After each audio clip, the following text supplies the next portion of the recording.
like an agenda, they are in the envelope out back. Before we get started, I'll ask Chairman Stubbert to please lead us in the pledge. I pledge allegiance to the flag of the United States of America and to the republic for which it stands, one nation, under God, indivisible, with liberty and justice for all. Great, thank you. First up is Community Notes. Community Notes is a time where if anybody has something they want to say or tell us about that's not listed on the agenda already, now would be the time to do so. Just come up and state your name and tell us where you're from. Is there anybody for Community Notes? Councilor Mayhew. Just a couple things. I wanted to recap the ceremony that we had for Mayor Lorenzo Eugene Thayer of Waterville on September 3rd, 1934. He passed away at age 51. The rededication ceremony to rename the Gilman Street Bridge to the Thayer Memorial Bridge was officially celebrated on the very bank of this Missalonsky stream adjacent to the bridge that would once again, blaze the recognition of Eugene's challenges and contributions to our city's fine past. Jim Goodwood, a Benton contractor, discovered the significantly tarnished plaque in someone's garage upon a salvage operation. And it was eventually delivered in early spring to the Waterville Public Works facility in early spring, where Director Mark Turner took charge of identifying the plaque and reformulating its proud history after it had literally been missing for decades, as far back as the 1960s. And I want to publicly recognize Mark, even though he's not here. I did have the ability to go and shake his hand and thank him personally for the hard work that he did, dedicated service towards identifying the plaque and gathering the history of the plaque, and assistance from also Morning Sentinel's well-renowned avid journalist and reporter, Amy Calder, being at the ceremony and meeting also Eugene Thayer's grandson, Whitcomb Rummel Jr., and his family experience I will treasure, knowing this family's legacy to our city. Of course, Whitcomb's mom, Ann, and dad, Whitcomb Rummel Sr., once owned the famous Rummel's ice cream facility that I still remember as a kid going to, on Silver Street, and also, which is the home of Get This Famous Ice Cream now. And the iconic family also owned the once famous Silent Women restaurant, which then transformed into the Weathervane restaurant that is now vacant today. The table that was at Riverside was adorned in Eugene Thayer's picture, plaque, pictures of other significant memorabilia that dazzled the eyes and rekindled the consciousness of what once was. It was a very moving experience for me. I also want to personally thank City Manager Michael Roy for his assistance in this endeavor, and Mayor Nick Isgro for his remarks. That was absolutely on point. I would also like to recognize Rosemary Winslow for being there, and the neighbors and residents that came to see and hear the ceremony. That was an absolute window into an age that the city was in the grips of the Great Depression at that time. The challenges this administration faced, along with the resilience Lorenzo displayed in his incredible work ethic and diligence as a devoted public servant, served to remind us all of what we are here to do as an administration and council today and moving forward into the future. And that's it. Thank you very much. Thank you, Councilor. Councilor Boucher. Yes, I just wanted to thank Inland Hospital. They had a great event down at Head Falls this weekend for families in Waterville. It's the Let's Go 5210 Family Series. And they just started their new 2015-16 season, and families can register or just show up and register at their next event. And they're listed on their website at inlandhospital.org. And my family's gone paddleboarding and hiking and got to do foot golf and a frisbee game and just learn a bunch of new things. And their goal is to get families out and be active and learn new things, and it's a free event. So I just wanted to let all of the residents and families know in the Waterville area that it's a great event, and just to thank them for doing that for our community. I think it's great to see all the families out being active. Anybody else for Community Notes?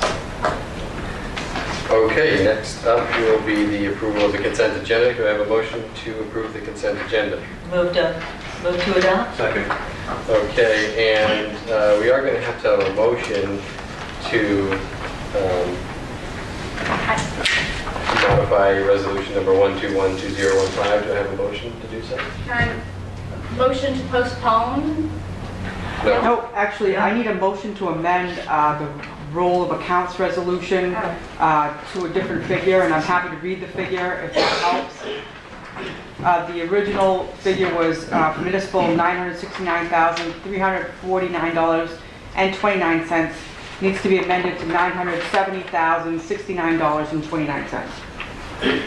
So moved. Second. All those in favor? And now we need to move it as amended. Okay, take the motion to move as amended. I move recommended. Second. All those in favor? Okay, now we can go back to consent. Okay.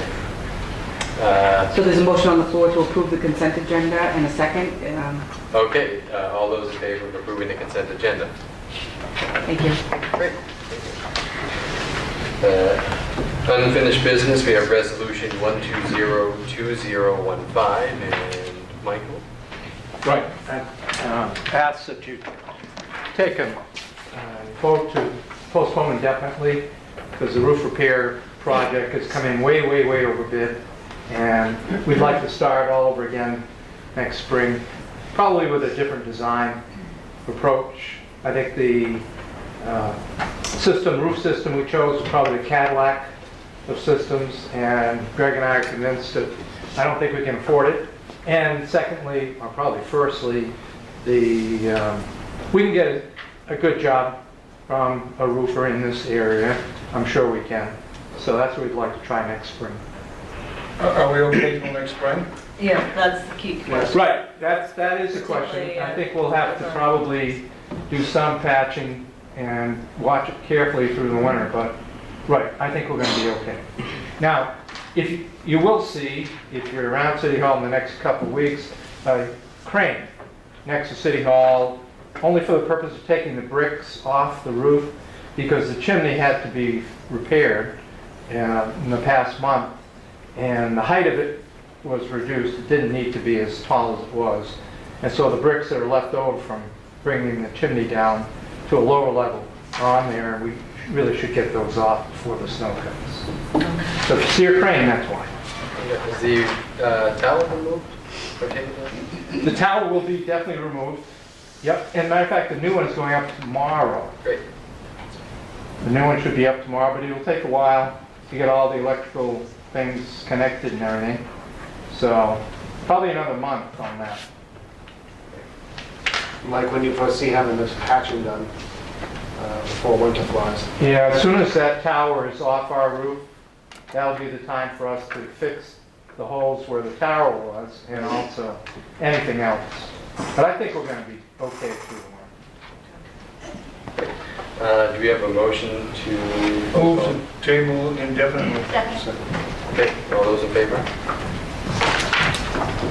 Good. New business, resolution 1222015. A resolution providing for authorizing issuance of a second-hand license to Jody Hill doing business as Rustic Charm.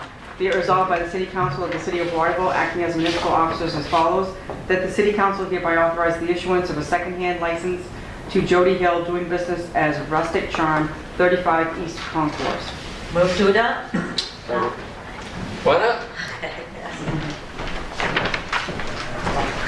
I don't have any questions or anything. Jody Hill? Yes, I am. Tell us a little bit about your business. It's artsy people just making stuff and flipping and selling and trying to get everybody in the community to What kind of stuff? furniture, homeware. Yep, Great. yep. Now, where is 35 East Concord? It's in the basement of Carter's, right downstairs. Oh, Okay. Yes, Get it from the backside. yes, yes, yes. Wonderful. Well, thank you. nice Good name. luck. Yes. Good Thank luck. you. Thank you. Thank you, yes. Come in and see me. We will. Thank you. Thanks. Okay, all those in favor of the resolution? Next, order 1232015. Move to read by title only. Second. All those in favor? An order providing for approval of forfeiture. Move to adopt? Second. All those in favor?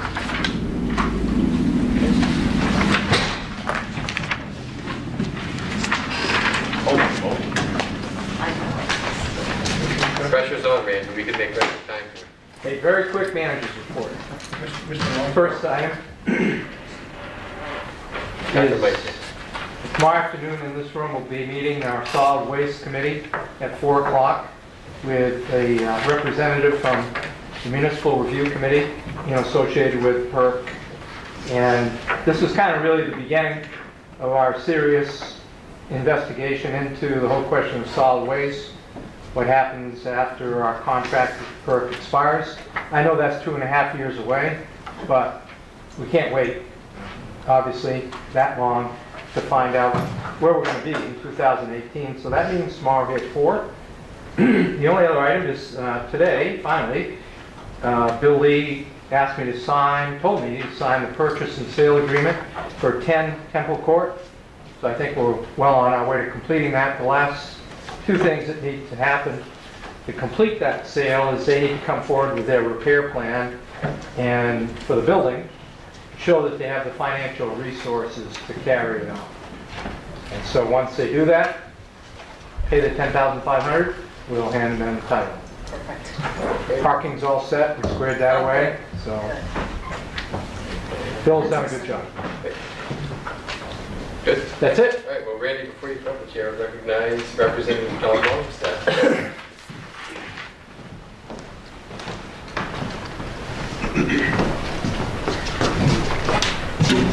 Thank you for indulging me. I simply missed the opportunity at Community Notes and would like to say that some of you may be interested to know that on Sunday I will be representing the legislature. The governor will be present. There will be 2 people inducted into the Holland Club on Sunday. If you don't know what the Holland Club is, it's a very distinguished club, open only to people who have been certified to serve aboard U.S. submarines and have done so. They must have lived an honorable life. They don't have to have stayed in the Navy for more than 20 years, but for more than 20 years they must have lived an honorable life, even to be eligible for nomination to membership in the Holland Club. And so there will be 2 inductees into the Holland Club on Sunday of this week. And I thought members of the council and members of the community might be interested to know that one of those will be John Morris, our former city police chief. I knew he was a retired Navy veteran, but until this came up, I wasn't aware that he also had served on submarines. So some of you may want to congratulate John and just be aware that he will receive this honor on Sunday. Thank you for indulging me, sir. Where is that from you? It will be at the American Legion in Augusta. In Augusta. Okay. At 2 o'clock, at 12 o'clock, 12:30, at 12:30 on Sunday. Thank you. And we're going to invite Randy Marshall up to talk about the runway project. Good evening, everybody. Brought some photos for everybody's enjoyment. If you guys don't follow our Facebook page, there's the manual copies of that. But, I would encourage you all to check out our Facebook page. What is the name of your Facebook page? It's under LaFleur Airport. The Fleur. Yep. And it's also, there's a link right on the city's webpage under the airport, so you can find us there as well. So as you know, we completed the major runway project that we were working on for the last year and a half or so. In the planning phase, things got postponed last fall. We were hoping to have everything done last year, but I think the postponement really set us up for a huge success in the overall project completion this spring and early summer. So we began on May 2nd, we shut down, and on July 2nd we were open. So we had a very aggressive 60-day schedule to do 5,500 feet of pavement, 100 feet wide with over almost 14,000 feet of underdrain and well over 100 lights to install, along with 19 signs and a whole bunch of different navigational aids on the airfield. So there was a lot to accomplish in a very short period of time. But the $4.3 million that the FAA awarded us in a grant, not only did we complete the project on time, but we came in about $300,000 under budget, which we were all very, very surprised to see and very happy to see. met with the FAA recently, and they have agreed to allow us to expend that money in Waterville at our airport, as opposed to going back towards the FAA funded projects for the rest of New England. Right now, we're proposing about a mile's worth of fence and several new gates, which will help with emergency egress and just better access to the airfield and higher security areas. What about the utility building? Can that be used for that? The utility building, we can't. The only things where it's a federal grant, there are line items in bids, and only items within the line items can be expended.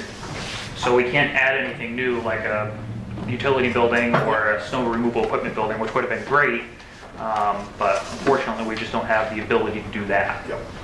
So we're going to make the absolute best use of the money that we have available to us, and we're hoping to complete some of those additional projects this fall. With the jet traffic, we're still on par for what we've averaged for July and August of the previous years. We took our major hit in May and June with the camps and a lot of the schools and well, vacation. And so we missed a lot of traffic, but it was one of those Band-Aids that you got to rip off, get it done, and we'll certainly be ready for our busy season next year. On top of the major runway project that we did, we were able to jump on board with a project with the state, and we completed crack sealing on the entire taxiway and all of the aprons at the airport, so we no longer have grass growing through or loose pavement. So the airfield, I can say without a doubt, is in the best shape it's been in many, many, many years, and we have a very, very good quality product right here in Waterville. Randy, I think the city had a portion of the expense on the runway, correct? Yes. To date, right now, we're at $214,000 for our 5% local share. We've expended, let's see here, at this point in time, about $3.9 million. So of that, that's what the FAA has paid. The state will pay about $214,000, and we're going to pay about $214,000. That's as of right now. So with the underrun, we'll still have 5% of that coming up. But the nice thing is we had the 5% budgeted in, and we also had a 10% contingency budgeted in, and we haven't touched that. So those are all very good things. While the airport was closed, we took advantage of that time, and you may remember earlier this spring voting on approval for a 100 low lead self-service station. And we had that installed by Adams and Fogg, and that's in service. It took us a little longer. It was about 2 weeks after we opened up to have everything fully functional. We ran into a couple of snags, but since then we've fueled, or actually in August, I think we fueled 122 aircraft, or 122 people fueled themselves, rather. So when you really think about the amount of time that it used to take our staff to do that, and now people can do that themselves, which has allowed us to go out onto the airfield and make other repairs and address other things. So that's been a huge, huge time saver for us, and a very welcome addition amongst our tenants and our patrons. The only other thing I have is I wanted to just publicly recognize Central Maine Power and the FAA out of Augusta and Bangor for some recent help. We had a electrical ground break at the end of our airfield, which basically shut the north end down with electrical stuff. And Central Maine Power and the FAA came out and they helped us find the break. And with our help of our public works crew, we were able to expose it. Central Maine Power fixed it, and we're up and running again. So it was exceptional work on their part to help us out. So, any questions? I just want to say that I went out to the airport a few months back with the Airport Advisory Committee, and I was extremely impressed with it. I hadn't been out there in many, many years, but you've done a great job there, Randy, and the city's very, very lucky to have you. And I hope you can open it up to the public so that they can see the improvements and what we are putting money into and where the city is going with this. But thank you very much. You've been amazing. Thank you. Thank you. And I can't say that I can take all the credit. I have an outstanding crew. Currently, I only have 2 other people aside from myself up at the airport. So I have Ed Lively, who's our maintenance guy, and I have Mike Brown, who is kind of my right-hand guy up there. So without them, you know, it wouldn't function. So they've been a phenomenal help to me to get the airport where it is right now. Thank you, Randy. Thank you guys. Thank you, Randy. Motion to adjourn?